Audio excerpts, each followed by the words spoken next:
Graças a Deus por mais essa oportunidade que o Senhor nos concede. Graças a Deus por você que já está aí sintonizado mais uma vez em nosso canal. Quero desde já agradecer pela sua participação nas aulas passadas. Quero mais uma vez aqui agradecer por sua atenção, por você já estar aí ligadinho mais uma vez para acompanhar nosso estudo, para acompanhar aqui essa palestra que nós estamos aqui disposto a fazer para você, para toda a sua família. Desde já quero mais uma vez deixar aqui a nossa alegria e gratidão para todos os nossos alunos da nossa escola bíblica dominical que tem aí se empenhado para estar assistindo, tem se empenhado a estar participando das nossas aulas e, enfim, tem aí compartilhado, tem nos mandado mensagem, tem feito perguntas, tem interagido no decorrer de cada aula que é ministrada. E hoje nós estamos aqui para dar continuidade nesse tema que nós iniciamos já há 6 semanas atrás. Hoje, 7ª aula que nós estaremos aqui ministrando para vocês e desde já o nosso muito obrigado. Aula de número 7, nós estaremos aqui entrar num tema abordando ainda, seguindo esta memória sobre família. Eu quero aqui pensar com você neste tema. Aula 7, família, um projeto antigo, vivendo em um mundo moderno. Como nós sabemos, família é uma instituição que nasceu nada mais, nada menos do que no coração do próprio Deus. Mas nós sabemos que a família, ou seja, ela é um projeto, ela é uma instituição antiga, mas ela está vivendo em um mundo moderno. Então, na aula de hoje, nós vamos para uma análise crítica relativa à família do século XXI. É sobre isso que eu quero falar, quero refletir com vocês, levando em conta as seguintes considerações. Primeiro, como que a igreja tem lidado com as novas estruturas familiares? Não é tão simples, nós veremos no decorrer desta aula. Não é tão simples. Como que a igreja tem lidado com as novas estruturas familiares? Depois veremos também, vamos apresentar aqui 2 pilares idealizados pelo grande arquiteto dessa instituição. Qual é os 2 pilares? Primeiro, o amor e segundo, a paz. E por fim, vamos analisar aqui alguns princípios que precisam ser considerados no relacionamento. Entre quem? Entre a criatura e o Criador. É sobre isso que nós iremos falar. Pois bem, a primeira coisa que precisamos entender é que não há na sociedade moderna um modelo único de família, mas sim uma pluralidade de experiências familiares. É isso mesmo. Às vezes a gente acha que é tão simples, é tão fácil falar sobre esse tema, mas quando a gente entra na prática mesmo, a gente vai se deparar com vários tipos, vários modelos de famílias. A segunda coisa é saber que o grande arquiteto, ele projetou pilares capazes de sustentar quaisquer estruturas familiares.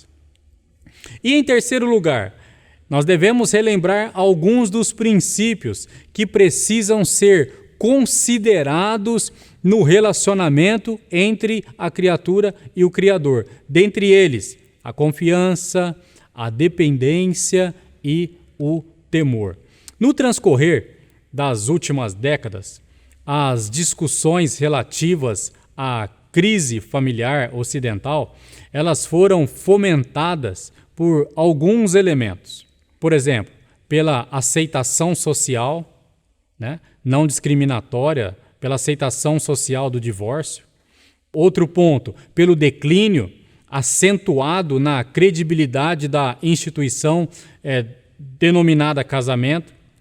E ainda, pela diminuição na taxa de natalidade nos países desenvolvidos e emergentes. E ainda outras coisas relativas também poderíamos citar aqui que foram fomentadas dentre esses, nesses tempos. E esses elementos, eles dão contornos ao surgimento de novos modos familiares. caracterizado por quê? Como? Pelas transformações nas relações de gênero, homem e mulher, e pelas novas conexões geracionais que se estabelecem entre pai e filho, avós e netos. Dentre as evidentes transformações observadas na pós-modernidade, nós destacamos algumas. A sólida inserção da mulher no mercado de trabalho.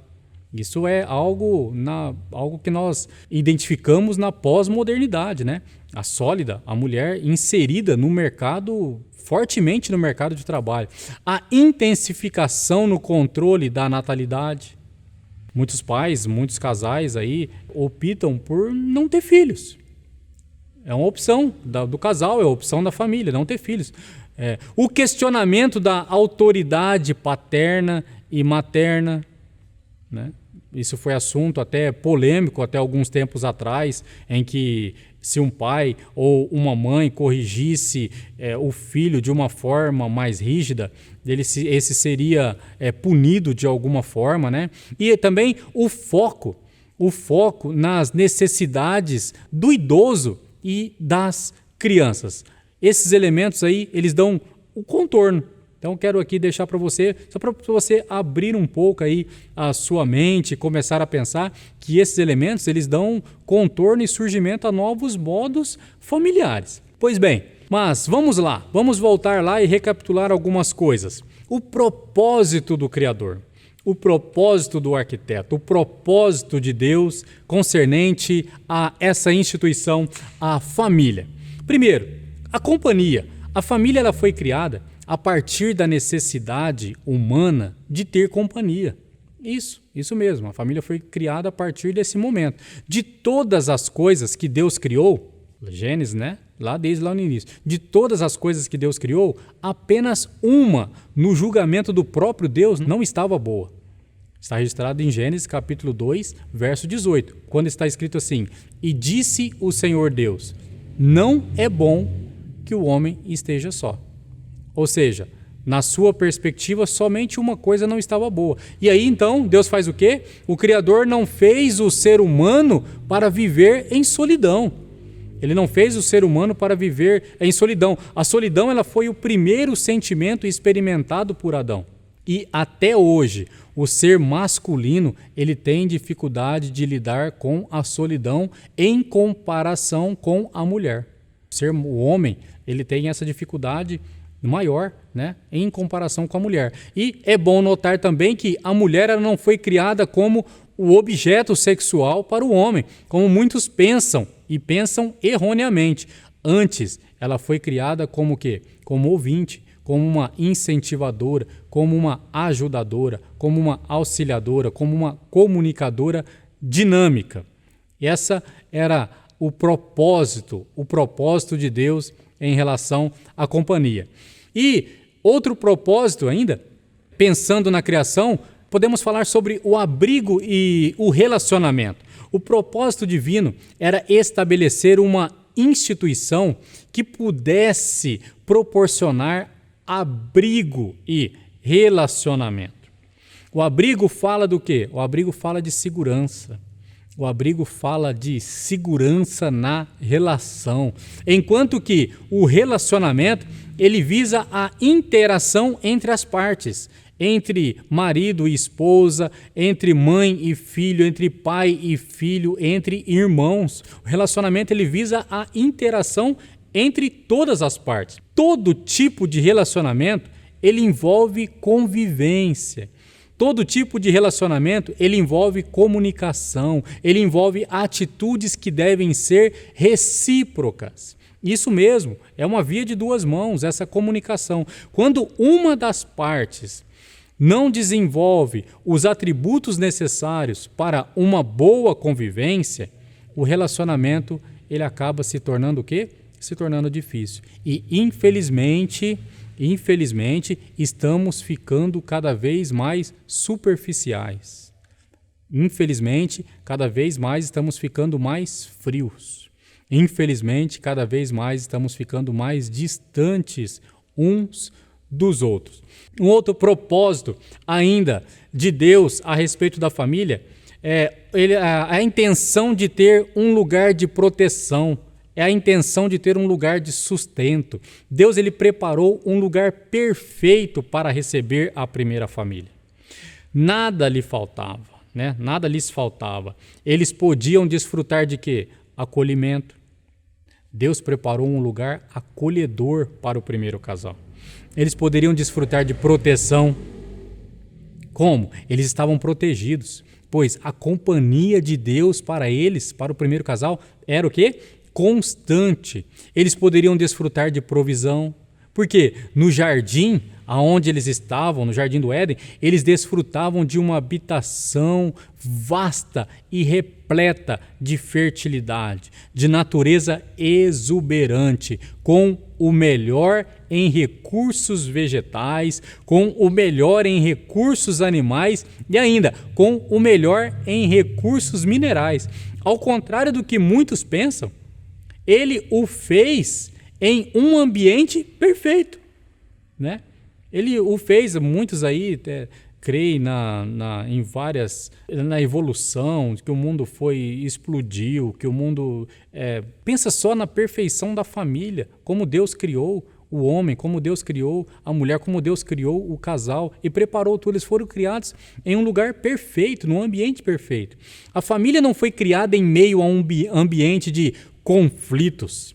A família ela não foi criada em meio a um ambiente de guerra. A família ela não foi criada em meio a um ambiente de turbulência. A família ela não foi criada em meio a um ambiente de doenças, em falta de recursos, em falta de provisão. Não, a família foi criada em um ambiente perfeito. E Deus quer que cada família, a minha, a sua, tenha recursos suficientes para a sua subsistência. Eu falo isso muitas vezes, eu não canso de repetir na oportunidade que eu tenho para ministrar, em oportunidade de estudo, eu não canso de repetir que Deus não se alegra com o seu sofrimento, Deus não se alegra com a sua dor, Deus não se alegra com a sua perca. Deus quer que nós tenhamos recursos suficientes para a nossa subsistência. Pois a escassez e as privações causam o quê? Causam conflitos para as famílias. A falta, elas causam conflitos. E da mesma forma que Adão tinha a responsabilidade ali de cuidar do jardim, nós temos a responsabilidade de quê? Isso mesmo, de cuidar e de zelar pela nossa família. Agora, uma pergunta. Quando olhamos para a família do século XXI, o que enxergamos? Ao olharmos para a descrição que o apóstolo Paulo ele faz da família, nós encontramos um modelo chamado de nuclear. E esse modelo nuclear é composto de quê? É composto pelo casal, homem, mulher e filhos. E nessa família, os papéis dos gêneros masculino e feminino são bem claros. Paulo chama de marido o homem e Paulo chama de esposa a mulher. Na família nuclear tradicional, o homem ele exerce o papel de provedor. Ele é o provedor o quê? Principal e exclusivo, enquanto que a mulher cabe o quê? Cabe as tarefas domésticas não remuneradas. É assim que nós encontramos o modelo de família nuclear. Entretanto, as famílias contemporâneas, que nós podemos dizer que são as famílias modernas, as coisas já não são assim. Né? As coisas não são assim. Lembre-se que o tema da nossa aula é famílias, elas são antigas, mas elas estão vivendo no mundo moderno. Né? No mundo contemporâneo, as famílias já não encontramos mais os modelos assim. Pois, alguns modelos. Há famílias em que a mulher está inserida no mercado de trabalho. E, não se assuste, as tarefas domésticas, elas foram retribuídas para quem? Isso mesmo, para o maridão. A mulher, ela trabalha e o marido fica em casa. Ele cuida da casa, ele cuida dos filhos, ele cuida do lar. Há famílias em que a mulher está inserida, sabemos que na família nuclear o homem é o provedor exclusivo, mas nas famílias modernas, a mulher que está no mercado de trabalho e que ganha bem mais, a sua remuneração ela é bem maior do que a do seu marido. né? Famílias contemporâneas. Outros modelos de família, famílias contemporâneas. Há famílias que são compostas apenas por um dos pais e os filhos. Ou a mãe e os filhos, ou o pai e os filhos. São famílias contemporâneas. Há famílias que são constituídas de pessoas que já têm filhos provenientes de outras relações. São maridos, são esposas que já estão no seu segundo casamento, terceiro casamento, e já têm filhos compostos de outros relacionamentos. São famílias que são constituídas dessa forma. Há também famílias que um dos sogros ou a sogra, ela passa a morar com a família. Então já não é somente o pai, a mãe e os filhos, já tem ali o pai, a mãe, os filhos e o avô ou a avó. São famílias contemporâneas. E, independente dessa estrutura e dessa configuração, a família é o palco em que se vive as emoções mais intensas e marcantes da experiência humana. É o lugar onde é possível a convivência do amor e do ódio. É o lugar onde é possível a alegria e a tristeza. É o lugar onde é possível você encontrar o desespero e a desesperança, né? A busca do equilíbrio entre essas tais emoções, somada às diversas transformações na configuração deste grupo social, tem caracterizado uma tarefa ainda mais complexa a ser realizada pelas novas famílias. A organização da família contemporânea, ela foi constituída e desconstituída de acordo com os aspectos sociais, econômicos, políticos e religiosos. Ou melhor, ela foi construída e desconstruída, né, de acordo com esses aspectos aí. As novas relações, elas passaram a conviver ou não com os filhos do primeiro relacionamento e com os filhos do cônjuge do segundo casamento. Desses novos relacionamentos, surgiram novos filhos que passaram a conviver juntos nessa nova família reconstituída. Isso mesmo, isso são famílias que nós encontramos no século XXI. São famílias antigas, que foram criadas, né, pelo arquiteto, famílias do modo antigo, mas que estão no mundo contemporâneo e a gente vê várias formas de famílias em diversos modos. Nas novas organizações familiares, os papéis eles são constantemente avaliados e reavaliados, buscando na relação a satisfação de todos. E nesse contexto, a figura do pai também se modificou, tornando-se mais afetivo e mais participativo na educação dos filhos. Antes, a figura do pai era temida por sua autoridade e distanciamento dos filhos. A modernidade aproximou ambos. Pais e filhos passaram a se relacionar de maneira mais próxima e afetiva, bem diferente da época do Brasil colonial, onde a figura paterna, ela provocava o quê? Ela provocava medo. E essa modernização, ela levou as mulheres a estudar, essa modernização levou as mulheres a se prepararem melhor para exercerem atividades especializadas. Nessa modernidade, as mulheres elas são maioria nas universidades. Nessa modernização, elas são maioria, estão ocupando no mercado de trabalho profissões que antes só eram ocupadas pelo homem. Só era ocupado pelo homem, pelo sexo masculino. Elas estão presentes, as mulheres estão presentes nas construções civis.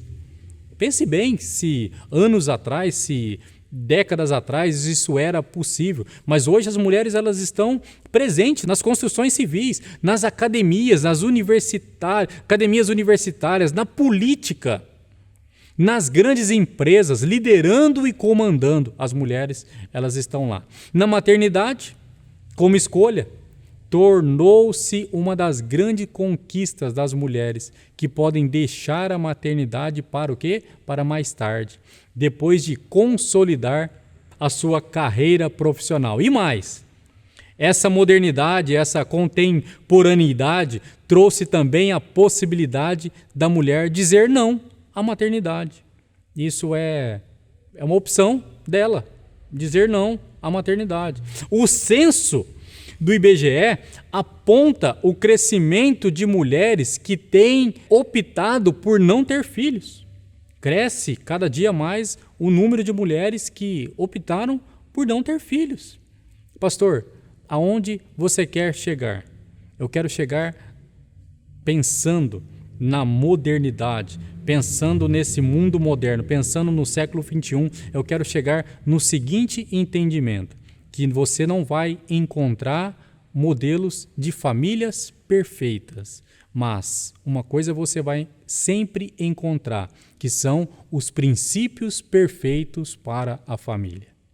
Os princípios perfeitos para a família. Essa convicção, ela nos anima.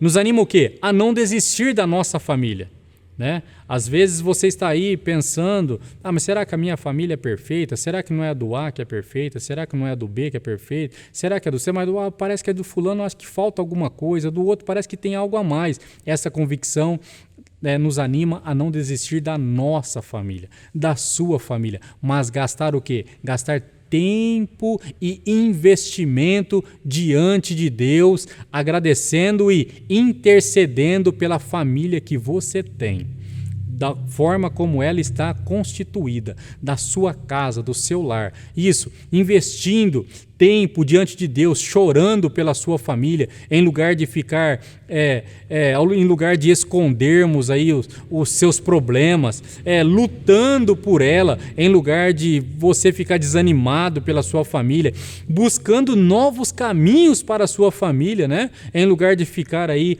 acomodado. Em lugar de ficar acomodado. Pensando nessa modernidade, pensando aí nessa contemporaneidade, como era o sistema patriarcal nos tempos bíblicos? Nós precisaríamos de um pouquinho mais de tempo para falar sobre a enorme variedade de expressões familiares encontradas no Antigo Testamento, bem como a sua evolução ao longo de milhares de anos durante esse período. Muitas mudanças ocorreram.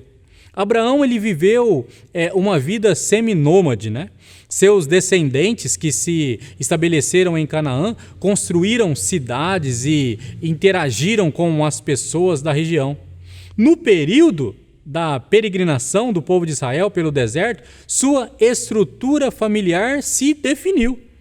Uma tribo era formada por vários clãs, os quais, por sua vez, eram grupos de famílias unidas por laços sanguíneos, registrado lá em Juízes capítulo 7, do verso 14 ao verso 18. Nessa estrutura social, cada indivíduo era visto como membro de uma família. Cada família estava unida a outras famílias que formavam um clã.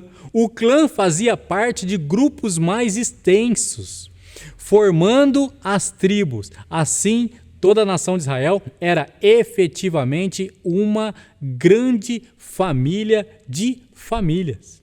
A família no Antigo Testamento era definitivamente patriarcal.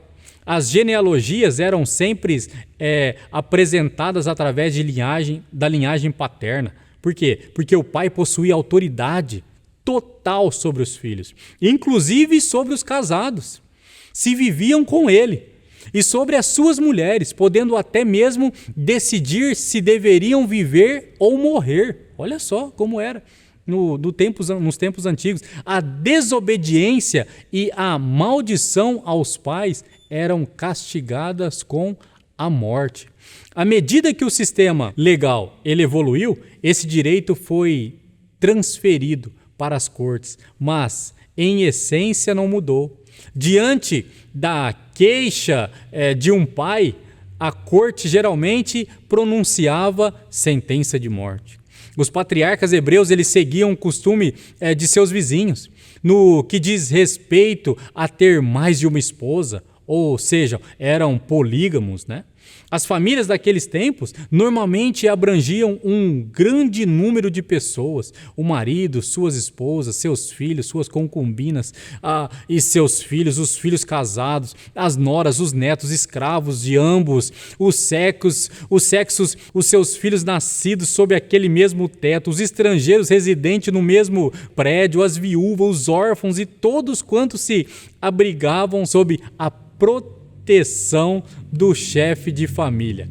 E qual era a condição da mulher naquela época? Qual era? Você tem noção? Embora as mulheres fizessem grande parte dos trabalhos pesados da casa e do campo, tinham uma posição pouco privilegiada, tanto na sociedade como na família. As solteiras viviam sob a tutela do pai ou de um guardião.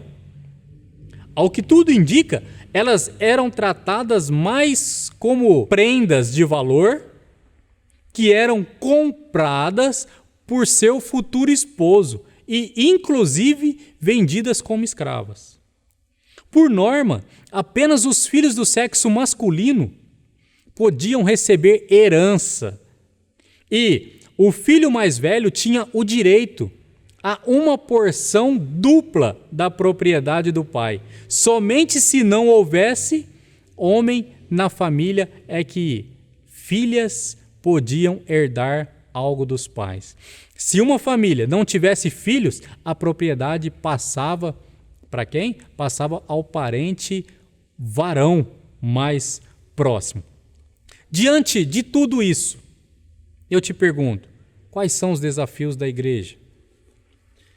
Você já deve ter pensado muitas coisas aí no decorrer, né? De tantas coisas que eu falei aqui. Os desafios são muitos. Os desafios não são poucos. As mulheres, diferentemente, né, as mulheres de outrora, que enxergavam no casamento uma possibilidade de aquisição de identidade, abriram-se as portas do mercado de trabalho, as quais lhe oferecem o status de indivíduo. Significa dizer que o enlace matrimonial não representa mais a redenção da figura feminina, como antes. Nas comunidades carentes, não é incomum encontrarmos famílias que vivenciaram a perda de um dos seus membros, deflagrada por alguma doença ou por alguma violência. Por esse motivo, nessas comunidades, os núcleos familiares, eles são, não raramente, heterogêneos, formados por tios, sobrinhos, por mães, por filhas, por avós e até por primos. O que dificulta identificar quem é o centro do poder naquela casa. Uma vez que os integrantes desses núcleos passam a exercer funções múltiplas, requerendo ao mesmo tempo o papel da proeminência no grupo. Quais são os desafios da igreja atual? Os padrões familiares observados nas décadas de 30, nas décadas de 40, em que um noivado, um namoro supervisionado antecediam a celebração do matrimônio, soam no mínimo retrógrados para os jovens nascidos da década de 90 em diante. Muitos jovens hoje preferem não se casar, optando simplesmente por morar juntos. Ou houve significativo aumento do número de divórcios em todo o mundo. Cresce a cada ano o número de abortos clandestinos realizados no país e em várias nações já aceitam a interrupção, indiscriminada da gravidez, o que é uma temeridade. Ou seja, há um claro desafio ético hoje para a sobrevivência pacífica da família. As famílias aparentemente têm falhado na prática da ética bíblica. Que você que está me assistindo aí agora, você que zela pela sua casa, você que zela pelo seu lar, você que tem a sua família como um troféu, que nós venhamos seguir as orientações de Paulo aos Efésios no capítulo 4, do verso 17 ao 24, onde ele diz: assim eu lhes digo, e no Senhor insisto, que não vivam mais como os gentios, que vivem na futilidade dos seus pensamentos. Eles estão obscurecidos no entendimento e separados da vida de Deus por causa da ignorância em que estão, devido ao endurecimento dos seus corações, tendo perdido toda a sensibilidade, eles se entregaram à depravação, cometendo com avidez toda espécie de impureza. Aí ele diz: todavia, não foi assim que vocês aprenderam de Cristo. De fato, vocês ouviram falar dele e nele foram ensinados, de acordo com a verdade que está em Jesus. Quanto à antiga maneira de viver, vocês foram ensinados a despir-se do velho homem que se corrompe por desejos enganosos, a serem renovados no modo de pensar e revestir-se do novo homem, criado para ser semelhante a Deus em justiça, em santidade proveniente da verdade. Ou seja, a palavra de Deus é guia para tudo na nossa vida.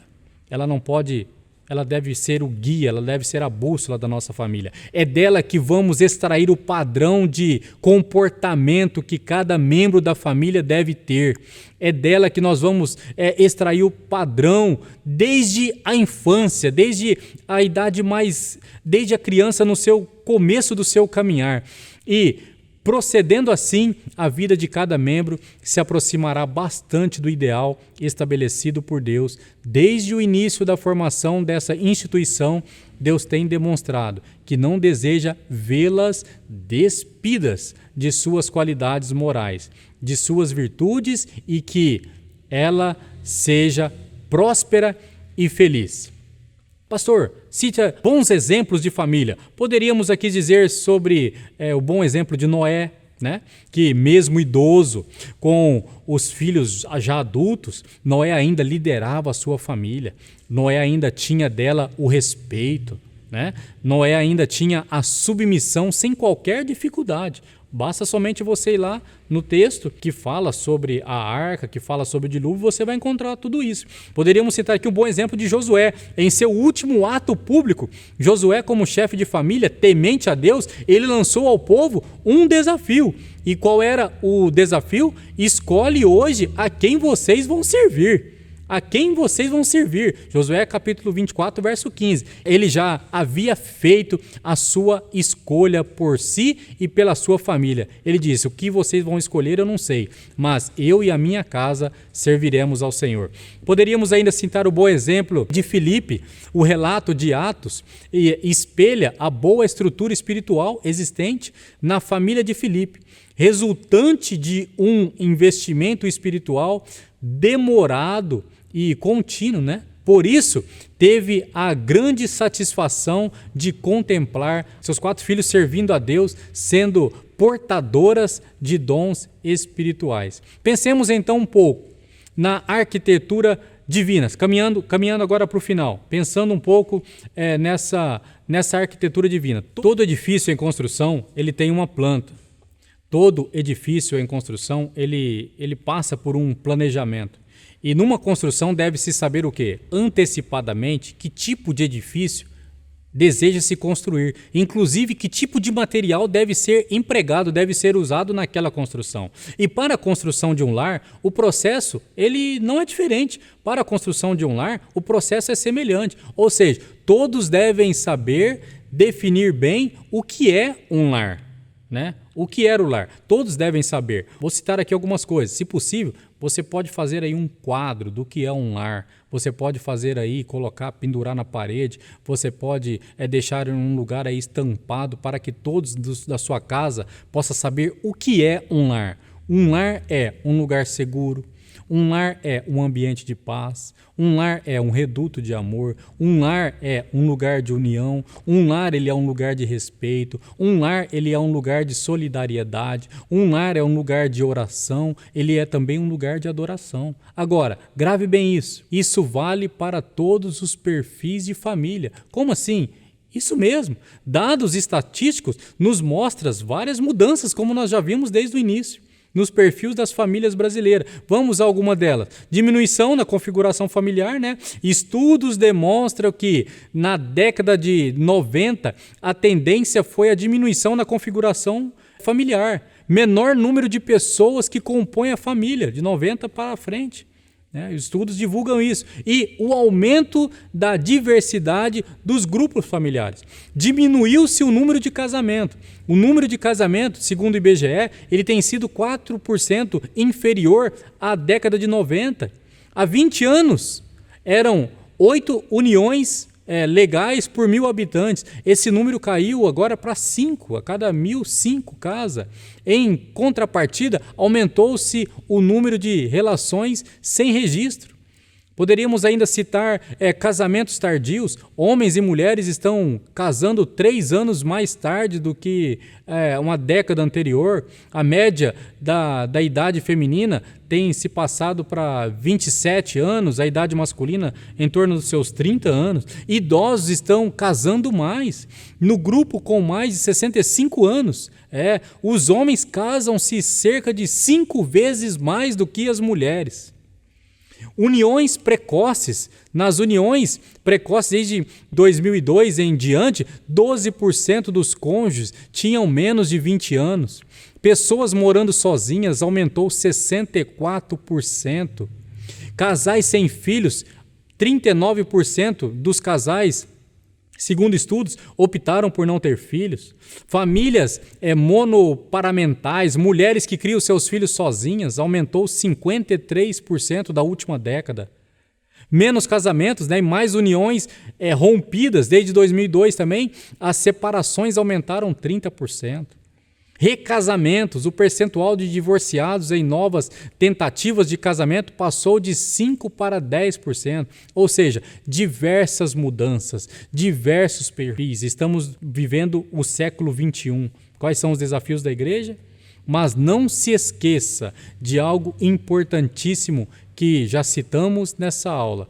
Não encontraremos famílias, modelos perfeitos, mas os princípios para a família, eles sempre serão perfeitos. Como está registrado em Gênesis, capítulo 1, verso de número 31. E Deus viu tudo o que havia feito, e tudo havia ficado muito bom.